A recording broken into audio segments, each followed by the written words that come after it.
A very good morning to all of you. Welcome you all in class 12 economics. So as you know that in the last class we have started the new chapter of your macroeconomics, that is excess demand and the deficient demand. So in today's class we are going to move the another topic of your this chapter, that is we are going to discuss about the what are the different policy measures to control the excess demand or the deficient demand. So in which we will discuss about the two policies, that is fiscal policy and the monetary policy. Okay, so let's get started. So जो आज हम लोग पढ़ने जा रहे हैं वो topic है आपका that is policy measures to control excess demand and deficient demand. Okay, so कौन कौन सी ऐसी पॉलिसीज़ क्या है हम लोग अडॉप्ट करेंगे, पॉलिसीज़ लिया जाएगा जिससे क्या है इकॉनमी में जो भी सिचुएशन है एक्सेस डिमांड और डेफिशिएंट डिमांड की हम उसको कंट्रोल कर सकते हैं. एक्सेस डिमांड की सिचुएशन क्या होती है when AD is more than the AS. Aggregate demand क्या है, एग्रीगेट सप्लाई से ज़्यादा है. और डेफिशिएंट डिमांड की कंडीशन क्या होती है, डेफिशिएंट डिमांड की कंडीशन होती है the situation when the aggregate demand AD is less than the aggregate supply. ठीक है, हम हमेशा पढ़ते हैं कि वो सिचुएशन इक्विलिब्रियम की कंडीशन सिचुएशन होती है जहाँ पे AD is equal to AS होता है, जहाँ पे aggregate demand total demand of the economy is equal to the total supply in an economy. ठीक है, बट हमेशा इकॉनमी में इक्विलिब्रियम की कंडीशन नहीं होती है. Sometime it is fluctuating. How sometimes AD becomes more than the aggregate supply and the aggregate demand is less than the aggregate supply. Okay, so this is the situation. In that case, the government of any country taken some policies to control these situation. So in that case, there are various policies are adopted by the government of any country and it is basically done by the central government of any country. ठीक है, central government क्या करती है, इसको लेती है कोई भी डिसीजन कि कैसे हम इन सिचुएशन को कंट्रोल कर सकते हैं. ठीक है, तो इसके लिए आज जो टॉपिक हम लोग पढ़ने जा रहे हैं वो टॉपिक है आपका policies measures to control the excess demand और the deficient demand. Okay, so the topic is that is policy measures to control excess and deficient demand. ठीक है, कौन कौन सी ऐसी पॉलिसीज जो पढ़ने जा रहे हैं वो पॉलिसीज कौन सी है जिससे हम लोग इकॉनमी में एक्सेस डिमांड और डेफिशिएंट डिमांड की कंडीशन को क्या करेंगे, कंट्रोल करेंगे. ठीक है, तो इसमें कह रहा है देयर आर टू पॉलिसीज. ठीक है, टू पॉलिसीज होती है to solve the problems of the excess demand and the deficient demand. ठीक है, हम लोग को पॉलिसी पढ़ना है. इनमें क्या है, टू पॉलिसीज अडॉप्ट की जाती है. क्यों, क्योंकि ये जो इकॉनमी में कंट्रोल करने के लिए सिचुएशन एक्सेस डिमांड और the deficient demand. So the two policies जो भी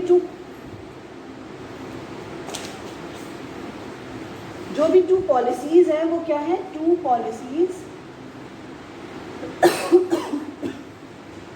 पॉलिसीज में हम लोग पहला पढ़ेंगे that is fiscal policy. FISCAL. वो फिजिकल वाला नहीं है ये. ठीक है, फिस्कल पॉलिसी. नेक्स्ट है ये that is monetary policy. Monetary policy आप लोगों ने ऑलरेडी चैप्टर बैंकिंग चैप्टर में पढ़ लिया है कि जिसमें हम लोगों ने पढ़ा था ना कि क्वांटिटेटिव मेजर्स कौन कौन से होते हैं, क्वालिटेटिव मेजर्स कौन कौन से होते हैं, जिसमें bank rate, repo rate, reverse repo rate, CRR, cash reserve ratio, SLR, statutory liquidity ratio, ये सारी चीज़ें हम लोगों ने पढ़ लिया है. फिर क्वालिटेटिव में पढ़ा था that is margin requirement, moral suasion, selective credit control. तो यही सारे कंसेप्ट हम लोग को अगेन इसी मॉनेटरी पॉलिसी वाले चैप्टर में, मॉनेटरी पॉलिसी वाले टॉपिक में पढ़ना है. जो हमारे लिए चैलेंजिंग है, जो मोस्ट अभी इम्पॉर्टेंट है पढ़ना, वो क्या है, दैट इज़ फिस्कल पॉलिसी. कि ये फिस्कल पॉलिसी होती क्या है. देखिए, फिस्कल पॉलिसी होती है, ये policy is controlled or regulated by the government of any country. किसी भी कंट्री की जो गवर्नमेंट होती है वो क्या करती है, इन पॉलिसी को रेगुलेट करती है, कंट्रोल करती है। कैसे कि वो ये देखती है कि what are the different sources of the revenue, कहाँ और कैसे कैसे कौन से सोर्सेज हैं टू अर्न और गेट द रेवेन्यू, कि उसको कहाँ कहाँ से रेवेन्यू मिलेगा और वो उन रेवेन्यू को जो मिलेगा वो उसको कहाँ कहाँ पे एक्सपेंडिचर करेगी। आप लोग ये सिचुएशन देख रहे होंगे कि अभी जो पेट्रोल की प्राइस है वो कंटिन्यूसली क्या हो रही है, हाइक हो रही है, इंक्रीज़ होती जा रही है। ये क्यों हो रहा है? देखिए, ये जो सिचुएशन इकॉनमी में हो रखी है कोविड की वजह से, कोविड की वजह से गवर्नमेंट का क्या हो रहा है, कंटिन्यूसली एक्सपेंडिचर बहुत ज़्यादा हो रहा है। कैसे हो रहा है कि जो भी सारे मील्स हैं, राशन है, वो विलेज रूरल एरियाज़ में प्रोवाइड कर रही है, पुअर पीपल को प्रोवाइड, फिर वैक्सीनेशन हो रहा है, तो ये तो हम लोग फ्री ऑफ कॉस्ट कर रहे हैं ना, बट इसका पेमेंट कौन कर रहा है? गवर्नमेंट कर रही है। तो गवर्नमेंट एक्सपेंडिचर तो बहुत सारा कर रही है, बट गवर्नमेंट के लिए कोई भी सोर्स ऑफ रेवेन्यू नहीं है। तो गवर्नमेंट को क्या चाहिए? रेवेन्यू भी चाहिए ना। अगर हमें एक्सपेंडिचर करना है उस केस में हमारे पास पैसा भी तो होना चाहिए ना, हम कहाँ से एक्सपेंडिचर करेंगे? तो इसलिए गवर्नमेंट को रेवेन्यू चाहिए। अब गवर्नमेंट को रेवेन्यू और अर्निंग करने के लिए वो कुछ ना कुछ क्या करेगी, प्राइस हाइक करेगी, जैसे वो वहाँ से किसी भी सोर्स से रेवेन्यू अर्न करेगी, सो that they can do more and more expenditure for the welfare of the economy. ठीक है, यही होता है फिस्कल पॉलिसी में आता है कि गवर्नमेंट के कौन कौन से ऐसे सोर्सेज है रेवेन्यू के, और गवर्नमेंट कहाँ पे क्या करेगी, एक्सपेंडिचर करेगी। तो फिस्कल पॉलिसी वाले कंसेप्ट में हम लोग यही पढ़ने जा रहे हैं। ठीक है, तो कह रहा है कि सबसे पहले हम लोग फिस्कल पॉलिसी ही पढ़ेंगे कि फिस्कल पॉलिसी की मीनिंग क्या है and what are the different instruments, उसके इंस्ट्रूमेंट्स क्या क्या है जिससे हम लोग इकॉनमी में एक्सेस डिमांड और डेफिशिएंट डिमांड की कंडीशन को क्या कर सकते हैं, कंट्रोल कर सकते हैं। ठीक है, so put down the heading that is fiscal policy. तो अभी ये क्या था, पॉलिसी मेजर्स, कि कौन कौन से ऐसे पॉलिसीज़ को अडॉप्ट किया जाएगा by the government to control the excess demand और दी डेफिशिएंट डिमांड। तो उसमें 2 पॉलिसीज़ को हमें पढ़ना है, that is fiscal policy and the second one is that is monetary policy. ठीक है, फिस्कल पॉलिसी क्या होती है? फिस्कल पॉलिसी गवर्नमेंट की रेवेन्यू और एक्सपेंडिचर कहाँ पे करना है, सो it is control by the government. Next हम लोग को पढ़ना है मॉनेटरी पॉलिसी। मॉनेटरी पॉलिसी क्या होती है? मनी के टर्म्स में होती, कितनी इकॉनमी में मनी सप्लाई हो रही है, and it is done as well as controlled by the central bank of the country. Central bank आपको पता है कौन है? Reserve Bank of India. Reserve Bank of India हमारी कंट्री की, हर एक कंट्री का क्या होता है, एक अपना एक सेंट्रल बैंक होता है। हमारे यहाँ कौन है? Reserve Bank of India. तो जो भी मॉनेटरी पॉलिसीज़ और उसके इंस्ट्रूमेंट्स हैं, bank rate, repo rate, margin requirement and so on, so all these are controlled and regulated by the central bank. So no need to forget, इसको भूलिएगा नहीं। Fiscal policy पूरा कंट्रोल करती है government, और monetary policy control by the central bank. और जो central bank भी है ना, वो भी किसके अंडर काम करती है? सेंट्रल गवर्नमेंट के ही अंदर काम करती है। ठीक है, so put down the heading that is fiscal policy. Fiscal policy, okay, so कह रहा है fiscal policy refers to the budgetary policy of the government. जो फिस्कल पॉलिसी होती है वो क्या होती है? गवर्नमेंट की बजटरी पॉलिसी होती है। बजटरी पॉलिसी होने का मतलब है कि बजट आता है, आपको पता है ना कि सुना भी होगा कि बजट आने वाला है, बजट में इतना एस्टिमेट किया गया, इतना यहाँ पे दिया गया। तो ये क्या है? गवर्नमेंट की एक फिस्कल पॉलिसी क्या होती है? बजटरी पॉलिसी होती है। बजटरी पॉलिसी होने का मतलब है कि कहाँ कहाँ से गवर्नमेंट को रेवेन्यू मिलेगा और कहाँ कहाँ पे गवर्नमेंट क्या करेगी, एक्सपेंडिचर करेगी। ठीक है, और the policy related to the revenue and expenditure of the government. तो पहला पॉइंट मिल गया, that is it is the budgetary policy of the budgetary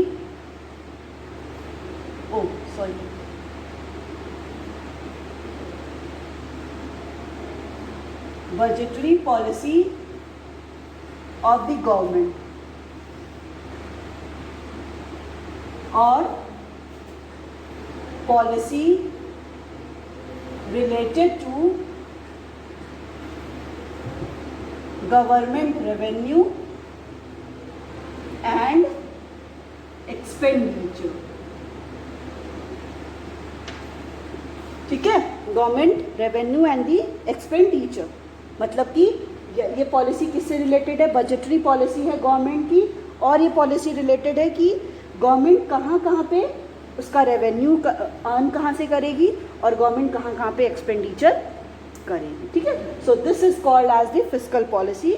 so with a view to correct the situation of the excess demand और deficient demand in the economy, ठीक है। So policy related to the government revenue and expenditure, जिसका पीछे motive क्या होता है, ये policy क्यों अडॉप्ट की जाती है?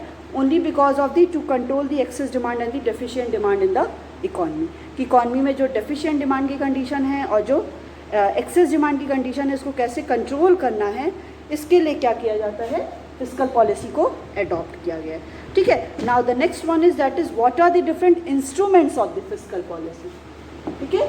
सो इंस्ट्रूमेंट्स मतलब अभी हम लोग ने देख लिया कि फिस्कल पॉलिसी क्या होती है। फिस्कल पॉलिसी सिंपली मतलब कि गवर्नमेंट के what are the different sources, government की क्या पॉलिसी है कि गवर्नमेंट को रेवेन्यू कहाँ से मिलेगा और गवर्नमेंट उन रेवेन्यू को एक्सपेंडिचर कहाँ से करेगी।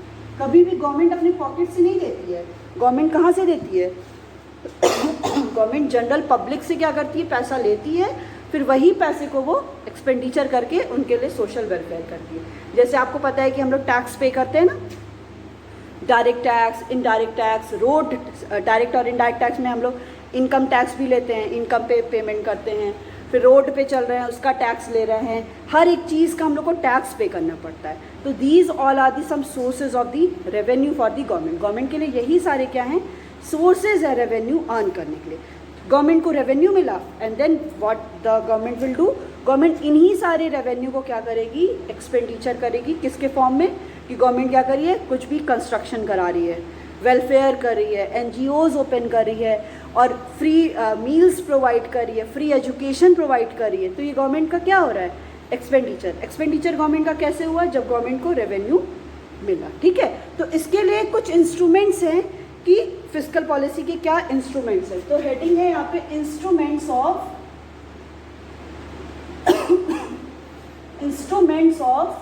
Fiscal policy.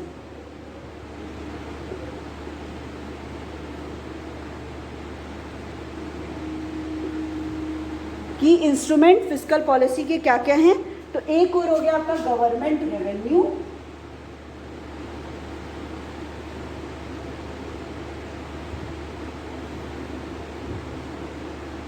इधर हो गया गवर्नमेंट एक्सपेंडिचर,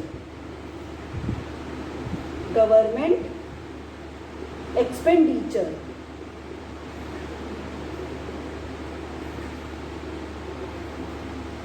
ठीक है। यही हो गया ना, गवर्नमेंट का क्या हो गया? गवर्नमेंट का रेवेन्यू और गवर्नमेंट का एक्सपेंडिचर, और इसको और क्या बोलते हैं? और स्पेंडिंग। स्पेंडिंग मतलब स्पेंड करना मनी को ना, ठीक है। अब गवर्नमेंट रेवेन्यू के भी, अब रेवेन्यू भी गवर्नमेंट को अगर मिलता है तो उसके भी बहुत सारे फॉर्म्स हैं कि गवर्नमेंट को रेवेन्यू मिलेगा कहाँ से। तो उसके लिए गवर्नमेंट के पास क्या है? Taxes, public debt and the borrowings और the deficit financing. We can say that पहला हो गया टैक्स, टैक्सेस, ठीक है। टैक्सेस के फॉर्म में गवर्नमेंट को रेवेन्यू मिलता है। नेक्स्ट है that is public debt, public debt. Third one is that is deficit financing, deficit financing.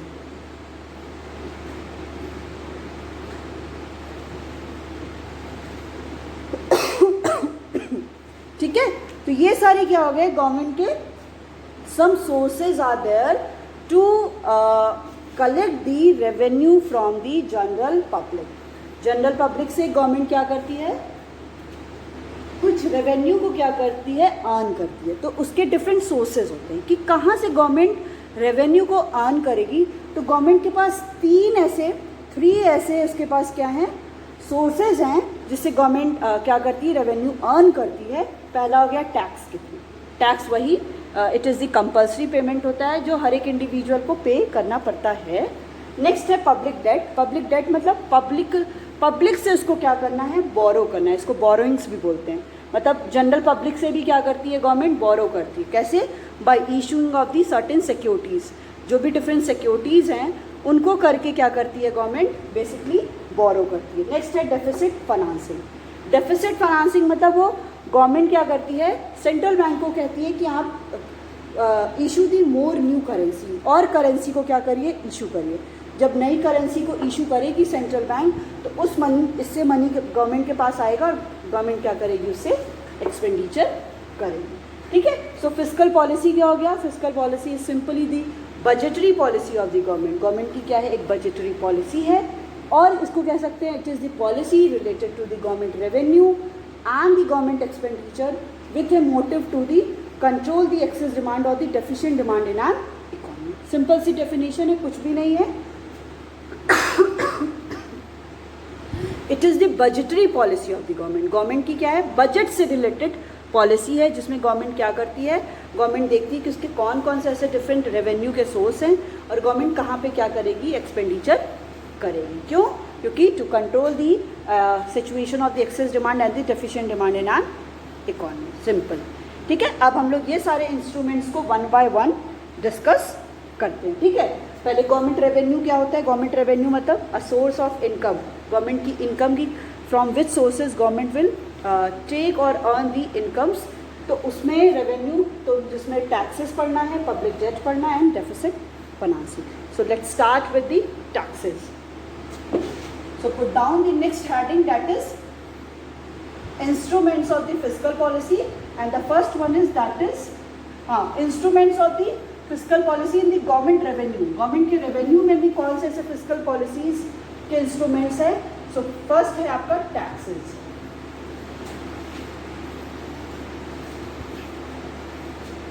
हाँ, तो heading होगा यहाँ पे fiscal instruments, fiscal instruments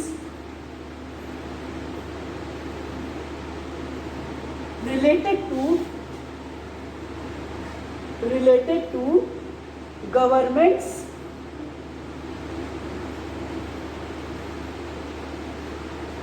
revenue। ठीक है। कौन कौन से ऐसे डिफरेंट फिस्कल मेजर्स हैं किसके लिए, instrument related to the government revenue. Government revenue के कौन कौन से ऐसे डिफरेंट फिस्कल इंस्ट्रूमेंट्स हैं, जिसमें पहला है दैट इज टैक्सेस, सेकंड है पब्लिक डेट,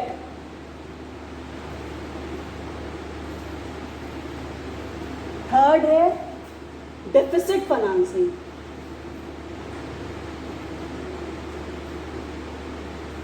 अब इन्हीं तीनों को हम लोग को क्या करना है, वन बाय वन डिस्कस करना है। ठीक है। यही हमारा मोटिव है कि इन्हीं तीनों को हम लोग को क्या करना है, डिस्कस करना है। तो सबसे पहले स्टार्ट करते हैं हम लोग from the taxes.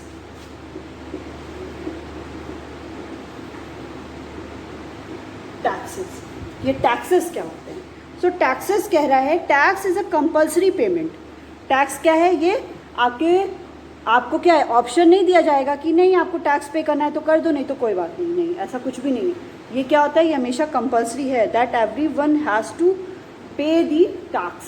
So tax is a compulsory payment to the government. Government के लिए ये क्या है, कंपल्सरी पेमेंट है according to the prescribed laws. जो भी लॉज बनाए गए हैं उसके अकॉर्डिंग कोई भी इंडिविजुअल को क्या है, टैक्स को पे करना है, किसको, गवर्नमेंट को। So taxes are of two types. ठीक है। तो पहला इसमें हमें क्या मिला, टैक्स क्या होता है, it is a compulsory payment, compulsory payment to the government, and it is of two types. Two types के होते हैं, that is direct tax and indirect tax. ठीक है। टू टाइप्स के टैक्स होते हैं, कौन कौन से, डायरेक्ट टैक्स और the indirect tax. Direct tax are those tax in which the incidence of the payment of the tax we can't shift to the another। मतलब डायरेक्ट टैक्स वो tax होते हैं कि अगर ये जो बर्डन है, फॉर एग्जांपल अगर जो बर्डन है मेरे पे ये टैक्स को क्या है, मुझे ये पे करना है। ठीक है। अब अगर ये मैं इसके लिए लायबल हूँ, so I can't shift to the another one. मैं इसको ये शिफ्ट नहीं कर सकती हूँ, नहीं प्लीज़ मेरी जगह आप ये टैक्स पे कर दो, नहीं। डायरेक्ट टैक्स वही होता है। ठीक है। इनडायरेक्ट टैक्स वो होते हैं जिसका जो बर्डन है, इंसिडेंस है, वो मैं किसी और पे शिफ्ट कर सकती हूँ। जिसमें आप लोगों ने पढ़ा है GST, goods and services tax. वो क्या होता है, हम लोग बोल देते हैं ना कि डेस्टिनेशन बेस्ड है। डेस्टिनेशन बेस्ड होने का मतलब ये स्टार्ट किससे होता है, मैन्युफैक्चरर से होता है, बट अल्टीमेटली ये प्रेशर किस पे आ जाता है, हम लोग जैसे कंज्यूमर पे। क्यों? क्योंकि वो अपने टैक्स का जो भी है, इनकी जो उनके लिए वो लाबल हैं, वो अदर पे क्या करते जाते हैं, शिफ्ट करते जाते हैं। कि वो अपना जो ज़्यादा टैक्स है वो ज़्यादा पैसा लेके क्या करेंगे, होलसेलर से ले लेंगे। होलसेलर किससे ले लेगा, रिटेलर से ले लेगा, और रिटेलर किससे ले लेगा, कंज्यूमर से ले लेगा। तो ये सारे टैक्स है जिसका बर्डन और इंसिडेंस हम लोग दूसरे पे शिफ्ट कर सकते हैं, उसको बोलते हैं इनडायरेक्ट टैक्स। डायरेक्ट टैक्स वो टैक्स होते हैं जिसमें जो भी बर्डन है we can't shift to the another one, like income tax. Income tax होता है ना कि मेरी इनकम पे टैक्स लग रहा है, तो मैं ये नहीं कि अपने पापा को बोल दूंगी नहीं पापा मेरा टैक्स पे कर दो इनकम, नहीं, उनका अलग से टैक्स पेमेंट वो करेंगे और मेरा क्या होगा, वो अलग से टैक्स का पेमेंट होता है। So this is called as the direct tax और the indirect tax. So it is the one of the most important source of the revenue for the government. ये सबसे ज़्यादा इम्पॉर्टेंट क्या है, सोर्स है, मतलब कि गवर्नमेंट को सबसे ज़्यादा रेवेन्यू जो मिलता है वो डायरेक्ट और इनडायरेक्ट टैक्स से मिलता है, जिसमें सबसे ज़्यादा मिलता है कॉर्पोरेट टैक्स। कॉर्पोरेट टैक्स क्या होता है, जो भी कॉर्पोरेट कंपनीज होती है ना, वो भी क्या करती हैं, अपने प्रॉफिट पे वो लोग पे करती हैं टैक्सेस, उसको उसके थ्रू गवर्नमेंट को सबसे ज़्यादा रेवेन्यू मिलता है। ठीक है, अब गवर्नमेंट क्या करती है, ये सारे रेवेन्यू को लेगी, फिर क्या करेगी गवर्नमेंट एक्सपेंडिचर करेगी। अभी आप लोग देख रहे हो कि फ्री मील्स प्रोवाइड कर रही है, वैक्सीनेशन कर रही है, तो ये सारे क्या हैं, फ्री ऑफ कॉस्ट है, आपको उसका पेमेंट नहीं करना पड़ा ना। तो यही सारे गवर्नमेंट के क्या हो जाते हैं, वेलफेयर हो जाते हैं। गवर्नमेंट का वेलफेयर तभी ज़्यादा कर पाएगी जब उसके पास, गवर्नमेंट के पास रेवेन्यू के बहुत ज़्यादा सोर्सेज होंगे। ठीक है, so this is your direct tax. तो और नेक्स्ट है आपका, दैट इज़ पब्लिक डेट। इसका जो हम पब्लिक डेट को हम लोग बोरोइंग्स भी कहते हैं। बोरोइंग्स का मतलब, तो पब्लिक मतलब जनरल पब्लिक, डेट मीन्स जो हम लोग बोरो करते हैं, लोन लेते हैं, और बोरोइंग्स मतलब जो हम लोग बोरो कर रहे हैं। इसमें क्या होता है बेसिकली, इसमें जो भी बोरोइंग्स, कौन बोरो करते हैं, गवर्नमेंट बोरो करती है। ठीक है, आपको लगता होगा कि गवर्नमेंट क्यों बोरो करेगी, गवर्नमेंट के पास तो पूरा ट्रेजरी है, उसके पास तो सेंट्रल बैंक है, उसको बोरो करने की ज़रूरत नहीं है। बट ऐसा नहीं है, गवर्नमेंट भी क्या करती है, उसको भी फंड की ज़रूरत होती है। In that case they also borrow from the general public और द इंस्टीट्यूशन से, whether they are national institution और द इंटरनेशनल इंस्टीट्यूशन। आपको सुना होगा, एक टर्म सुना होगा, World Bank, International Monetary Funds. अभी तो ये सारे टर्म्स आपको क्या है, सुनने पड़ेंगे, और ये सारे इंपॉर्टेंट है कि गवर्नमेंट के पास अगर रेवेन्यू नहीं होता है तो गवर्नमेंट कहीं ना कहीं से बोरो करती है, कि उसे पैसा तो चाहिए ना, हम लोग एक कदम बिना पैसे के तो नहीं चल सकते ना। तो वैसे ही गवर्नमेंट को भी क्या है, पैसे चाहिए। In that case they borrow from the national और the international institution as well as the from the general public. हम लोग क्या करते हैं, हम लोग से कैसे बोरो करेगी गवर्नमेंट, सोच सकते हैं कि क्या आएगी क्या मेरे घर की, नहीं पैसा दे दो, ऐसा नहीं।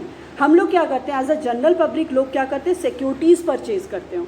आप लोग सुने होंगे, मार्केट होता है ना कि मार्केट डाउन हो गया, मार्केट क्या है, अप हो गया, कि जो शेयर्स हैं उनकी वैल्यू कंटिन्यूसली हाइक कर रही है। तो गवर्नमेंट क्या करती है, उस केस में उन सिक्योरिटीज़ को परचेज कर लेती है। परचेज कर लेगी तो उसके पास उस केस में क्या होगा, पैसा आएगा, फिर वो क्या करेगी, एक्सपेंडिचर करती है। ठीक है, तो पब्लिक डेट और दी बोरोइंग्स का मतलब यही हो गया कि जो भी बोरोइंग्स कौन करता है, गवर्नमेंट करती है। कैसे, बाय दी परचेजिंग और the selling of the securities. Securities आप लोग क्लास 11 में बिजनेस में पढ़ चुके हैं कि सिक्योरिटीज़ में क्या क्या होता है।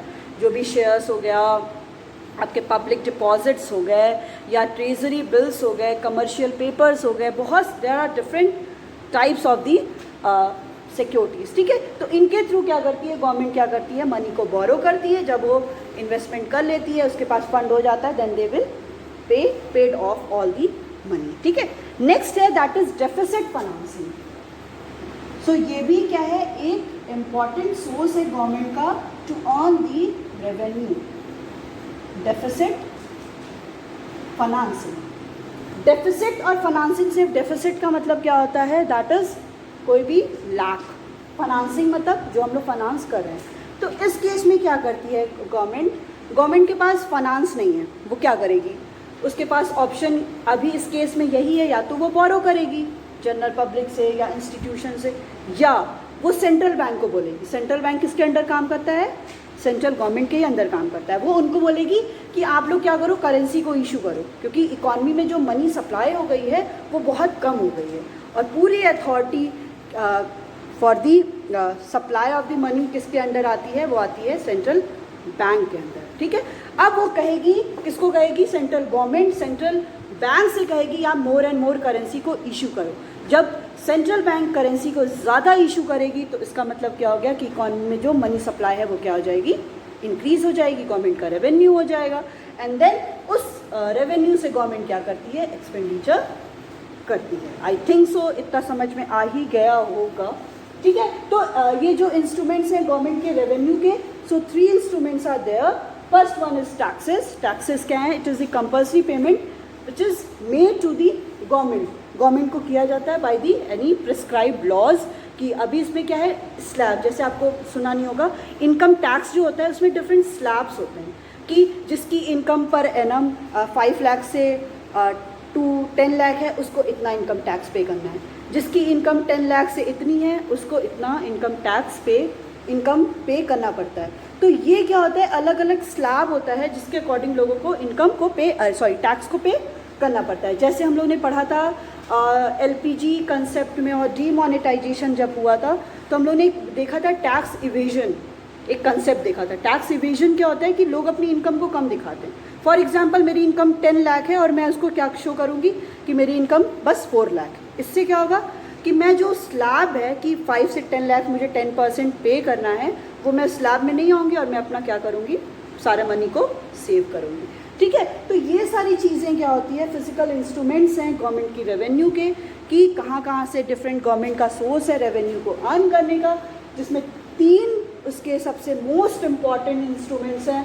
फर्स्ट वन इज टैक्स के थ्रू करेगा। नेक्स्ट है that is public debt, public से क्या करेगा, बोरो करेगा, and the deficit financing which means issuing of the new currency. ठीक है, तो टैक्स क्या हो गया, टैक्स है it is the compulsory payment which is made to the government by the prescribed laws, and it is of 2 types. 2 types के होते हैं, पहला होता है डायरेक्ट टैक्स, सेकेंड होता है इनडायरेक्ट टैक्स। डायरेक्ट टैक्स वो टैक्स होता है जिसका बर्डन और इंसिडेंस ऑफ टैक्सेशन का we can't shift to the another one. हम उसका जो भी बर्डन है वो किसी पे शिफ्ट नहीं कर सकते। अगर वो मेरे इनकम पे, मेरे पे ये टैक्स लगा है, then I am liable to pay all these money. ठीक है, जो भी टैक्स है वो ये नहीं कि बोल दूंगी कि कोई और मेरा पेमेंट कर दो, नहीं। ठीक है, इनडायरेक्ट टैक्स क्या होता है जिसमें बर्डन और इंसिडेंस हम क्या कर सकते हैं, किसी और पे शिफ्ट कर सकते हैं। जैसे आप लोगों ने देखा होगा बहुत पहले बहुत सारे टैक्सेस लगते थे ना, सर्विस टैक्स हो गया, सेल्स टैक्स हो गया, अभी सारे क्या हो गया, मर्ज होके एक बन गया, दैट इज़ जीएसटी। तो इसमें क्या है, 1 नेशन 1 टैक्स। आप लोग सब कुछ जानते हैं ये सारे टर्म्स, 1 नेशन 1 टैक्स, कि एक नेशन है और एक टैक्स है। ये बेसिकली इसलिए किया गया था क्योंकि हर एक स्टेट क्या था, अपने अकॉर्डिंग टैक्स को ले रहा था, वो अपने प्रॉफिट मोटिव के अकॉर्डिंग। तो ऐसे क्या है कि अगर 1 नेशन है 1 टैक्स है तो हर जगह क्या हो जाएगी, एक यूनिफॉर्मिटी हो जाएगी, कि ये नहीं कि लोग अपनी प्रॉफिट मोटिव के लिए कुछ भी इसको क्या कर सके, अर्न कर सके। ठीक है, सो इनडायरेक्ट टैक्स क्या होता है जिसमें बर्डन और incidence we can shift to the another one. जैसे होलसेलर मैन्युफैक्चरर होलसेलर को करता है, होलसेलर रिटेलर को करता है, एंड रिटेलर डायरेक्टली पूरा प्रेशर किस पे कर देता है, हम जैसे कंज्यूमर पे। ठीक है, नेक्स्ट हम लोगों ने पढ़ा दैट इज पब्लिक डेट और बोरोइंग। पब्लिक डेट और बोरोइंग क्या होता है, borrowing bye the government. Government क्या करती है, बोरो करती है। कहाँ से बोरो करती है, जनरल पब्लिक से करती है। कैसे करती है, from the issuing the securities. जो उसकी सिक्योरिटीज़ है, लोग जनरल पब्लिक उसको क्या करेंगे, परचेज करेंगे। फिर वो जो हम लोग परचेज करेंगे वो क्या करेंगे, उनके पास पैसा आएगा, then they can use it in the expenditure process. ठीक है, नेक्स्ट है that is deficit financing. Deficit financing का सिंपल सा मीनिंग यही होता है कि जो सेंट्रल गवर्नमेंट है वो सेंट्रल बैंक को कहती है कि आपको क्या करना है, आपको न्यू करेंसी को इशू करना है, क्योंकि मेरे पास, वो बोलती मेरे पास अब पैसा ही नहीं है, अब हमें नहीं पता क्या करना है, वो क्या करेगी, सेंट्रल बैंक को बोलेगी आप करेंसी इशू करो, नहीं न्यू करेंसी इशू करो। अब जब new currency central bank issue करेगी तो इकॉनमी में क्या हो जाएगा, मनी सप्लाई ज़्यादा हो जाएगा, है ना। जब मनी सप्लाई ज़्यादा हो जाने का मतलब क्या होता है कि at a point of time money economy में बहुत ज़्यादा सर्कुलेट हो रहा है। जब मनी सप्लाई बहुत ज़्यादा सर्कुलेट होता है तो उस केस में इन्वेस्टमेंट बढ़ता है, प्रोडक्शन बढ़ता है, एम्प्लॉयमेंट अपॉर्चुनिटीज़ बढ़ती है। जब एम्प्लॉयमेंट अपॉर्चुनिटीज़ बढ़ती है, लोगों की इनकम बढ़ती है, इनकम बढ़ेगी तो लोग का एक्सपेंडिचर भी ज़्यादा हो जाएगा, ठीक है।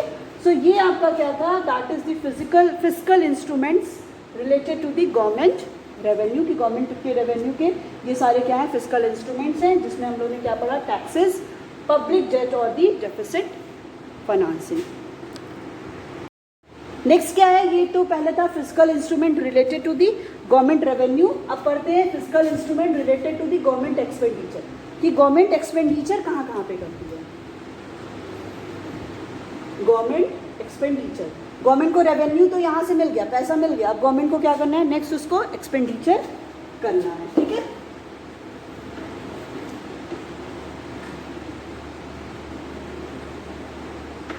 ओके, तो सबसे पहला उसका क्या हो गया कि गवर्नमेंट क्या करेगी, पब्लिक वर्क प्रोग्राम्स करेगी। पब्लिक वर्क प्रोग्राम्स करने का मतलब है दैट इज कंस्ट्रक्शन करेगी, पब्लिक वर्क प्रोग्राम्स, जिसमें क्या करती है गवर्नमेंट, कंस्ट्रक्शन करती है। किसका, ब्रिज का कंस्ट्रक्शन, स्कूल का कंस्ट्रक्शन, डैम का कंस्ट्रक्शन, हॉस्पिटल का कंस्ट्रक्शन, ये सारे क्या कंस्ट्रक्शन करती है। देन गवर्नमेंट क्या किस पे करती है, पब्लिक एजुकेशन